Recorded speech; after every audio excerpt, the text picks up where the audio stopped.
Corona virus ఈ virus భారతదేశంలో వచ్చినప్పుడు అతలాకుతలం చేసిందనే చెప్పాలి. వైరస్ పేరు వింటేనే భయపడేంత విధంగా కూడా అందరూ భయప్రాంతులకు గురయ్యారు.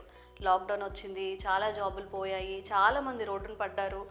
బిజినెస్ ఉన్న వాళ్ళ పరిస్థితి ఇంకా చెప్పలేవు. ఎంతో డ్యామేజ్ అయితే మనకి కరోనా వైరస్ వల్ల జరిగింది. మళ్ళీ ఇప్పుడు ఒక కొత్త వైరస్ వస్తుంది. ఇప్పుడు ఎలా ఉండబోతోంది, మళ్ళీ లాక్డౌన్ వస్తుందా, మళ్ళీ మన పరిస్థితి ఎలా ఉంటుంది, ఈ భయమే అందరిలో కనిపిస్తుంది. ఇప్పుడు మనకున్న అతిపెద్ద సమస్య వైరస్ వస్తుంది అని అంటున్నారు. ఏదో కాదు, హెచ్ఎంపివి వైరస్. కాకపోతే ఇప్పుడు కాదు, డిసెంబర్లోనే ఒక ల్యాబ్లో కొంతమందికి బ్లడ్ టెస్ట్ చేసినప్పుడు అందులో ఒక 11 మెంబర్స్కి ఈ వైరస్ డిటెక్ట్ అయిందని వాళ్ళు ఇప్పుడు డిశ్చార్జ్ అయ్యారు, మెడికేషన్ తీసుకున్నారు, బాగానే ఉన్నారని చెప్తున్నారు. ల్యాబ్ పేరు కూడా మనీ మైక్రోబయాలజీ ల్యాబ్ అని చెప్తున్నారు. వైద్యులు కూడా చెప్తుంది ఏంటంటే అనవసరంగా ప్యానిక్ అవ్వద్దు. కరోనా అంత ఎఫెక్ట్ అయితే హెచ్ఎంపివి వైరస్కి ఉండదు.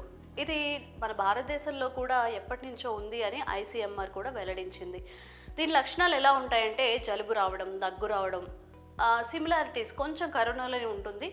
ఒకవేళ మీకు అలాంటివి ఏమైనా డిటెక్ట్ అయినప్పుడు ఇంట్లో చిన్నపిల్లలు కానీ 60 ఇయర్స్ అబోవ్ కానీ ఎవరైనా హార్ట్ పేషెంట్స్, రీసెంట్గా సర్జరీస్ చేసుకున్న వాళ్ళు, ఆస్తమా పేషెంట్స్, అలాంటి వాళ్ళకి కొంచెం ఎఫెక్ట్ అయ్యే అవకాశం అయితే ఉంటుంది. జనరల్గా వాళ్ళు చిన్న చిన్న విషయాలకి సిక్ అవుతూ ఉంటారు కాబట్టి ఇవి లంగ్స్లో ఊపిరి తీసుకోవడానికి కానీ కాస్త ఇబ్బంది అవ్వచ్చు. అలాంటి వాళ్ళు కాస్త జాగ్రత్తగా ఉండాలని చెప్తున్నారు. అలాగే చిన్నపిల్లలకి ఎఫెక్ట్ అవుతుంది కాబట్టి చిన్నపిల్లల విషయంలో కొంచెం కేర్ఫుల్గా ఉండాలి. వాళ్ళని కొంచెం ఎవరైనా సోకిన వాళ్ళు కానీ లేకపోతే బయటికి వెళ్ళేటప్పుడు వాళ్ళ విషయంలో కాస్త స్పెషల్ కేర్ తీసుకుంటే మంచిదని అయితే చెప్తున్నారు.